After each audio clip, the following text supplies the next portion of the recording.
warahmatullahi wabarakatuh. Halo teman-teman, di sini saya Sinta Puspita dengan NIM 2305108018. Pada kesempatan yang pertama dalam menjelaskan materi, kita akan memahami dulu nih apa yang akan kita pelajari pada materi kali ini. Tentunya yang pertama teman-teman, kita akan membahas mengenai sistem penjamin mutu pendidikan di Indonesia. Yang kedua, yaitu standar mutu pendidikan di Indonesia. Yang ketiga, kebijakan-kebijakan tentang sistem penjamin mutu pendidikan di Indonesia. Dan yang keempat, yaitu masalah-masalah mutu pendidikan di Indonesia. Baik, langsung saja teman-teman. Untuk memahami materi lebih lanjut, simak slide berikutnya ya. Baiklah, untuk materi yang pertama kita akan membahas mengenai sistem penjaminan mutu pendidikan di Indonesia. Sistem penjaminan mutu pendidikan di Indonesia memiliki peran penting dalam memastikan tercapainya standar pendidikan yang berkualitas secara merata di seluruh wilayah. Hal ini telah diatur dalam Undang-Undang Nomor 20 Tahun 2003 tentang Sistem Pendidikan Nasional yang menegaskan bahwa penjaminan mutu pendidikan merupakan kegiatan sistematik dan terpadu untuk mewujudkan serta meningkatkan mutu pendidikan secara berkelanjutan. Penjaminan mutu ini menjadi landasan penting bagi peningkatan kualitas pendidikan yang berorientasi pada kebutuhan peserta didik, masyarakat, dan perkembangan global. Materi yang pertama yaitu sistem penjaminan mutu. Yang pertama, sistem penjaminan mutu internal atau SPMI. SPMI merupakan sistem yang dikelola secara mandiri oleh setiap satuan pendidikan. Tujuan utamanya adalah untuk mengevaluasi dan meningkatkan mutu pendidikan berdasarkan standar nasional yang telah ditetapkan.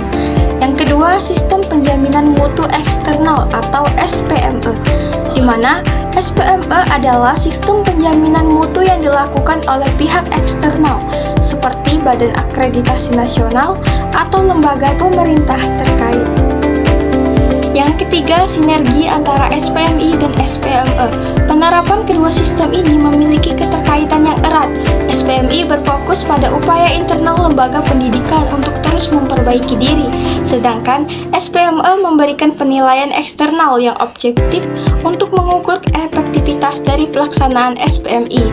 Yang keempat, ada tantangan dalam implementasi sistem penjaminan mutu, di mana tantangannya yaitu kesenjangan sumber daya, minimnya pelatihan, keterbatasan anggaran, dan perbedaan persepsi.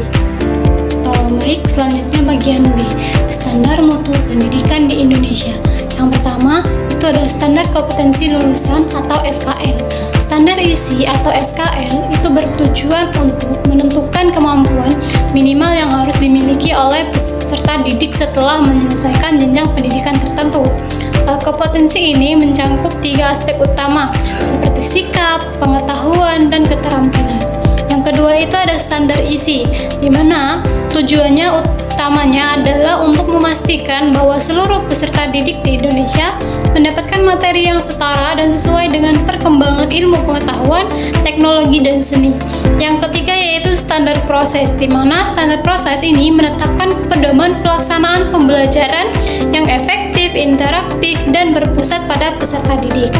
Yang keempat itu ada penilaian standar atau standar penilaian, di mana penilaian dalam pendidikan tidak hanya berfokus pada hasil akhir, tetapi juga berproses pembelajaran. Standar ini mengatur tentang metode, instrumen, dan mekanisme penilaian yang harus objektif, adil, dan transparan. Selanjutnya, standar pendidikan dan tenaga kependidikan. Ini standar mengatur tentang metode, instrumen, dan mekanisme penilaian yang harus objektif, adil, dan transparan. Selanjutnya itu standar sarana dan prasarana. Apa itu? Standar ini mengatur tentang ketersediaan ruang kelas, laboratorium, perpustakaan, serta fasilitas pendukung lainnya. Selanjutnya itu standar pengelolaan. Apa itu standar pengelolaan? Standar ini yang bertujuan untuk memastikan bahwa setiap satuan pendidikan memiliki manajemen yang efektif dan efisien. Yang terakhir itu standar penilaian. Penilaian dalam pendidikan tidak hanya berfokus pada hasil akhir, tetapi juga proses pembelajaran. Standar ini mengatur tentang metode, instrumen, dan mekanisme penilaian yang harus objektif, adil, dan transparan. Mungkin itu saja, selanjutnya ke bagian C. Kebijakan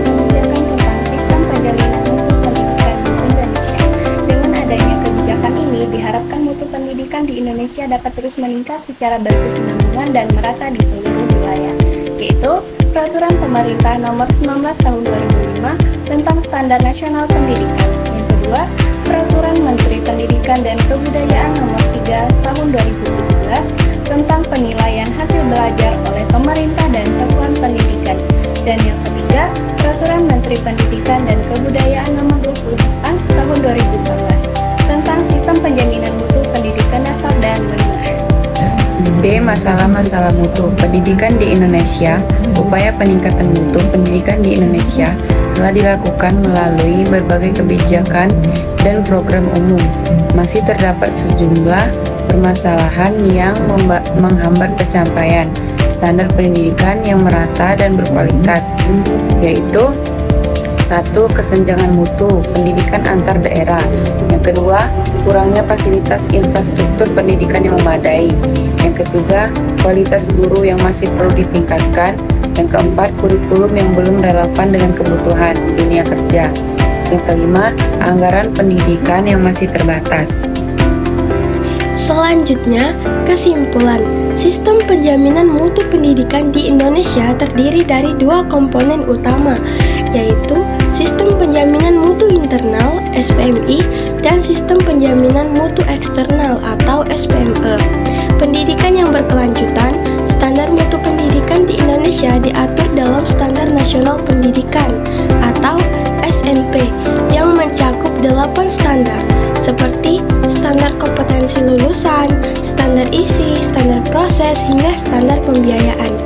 Nah teman-teman, dari materi yang telah kami paparkan dari awal hingga akhir, kami harap materi ini bisa menambah wawasan dan bermanfaat bagi teman-teman sekalian, terutama dalam memahami sistem penjaminan mutu pendidikan di Indonesia.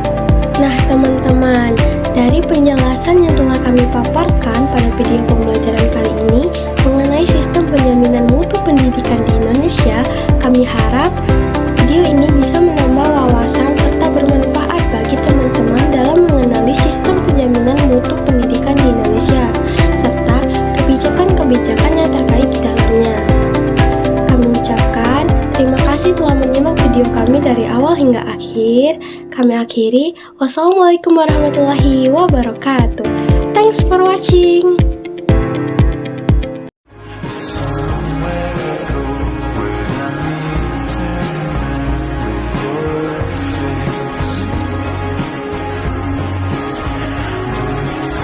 Materi yang pertama yaitu Itu saja, selanjutnya ke bagian C. Mutu pendidikan dasar dan Standar pendidikan yang merata dan berkualitas.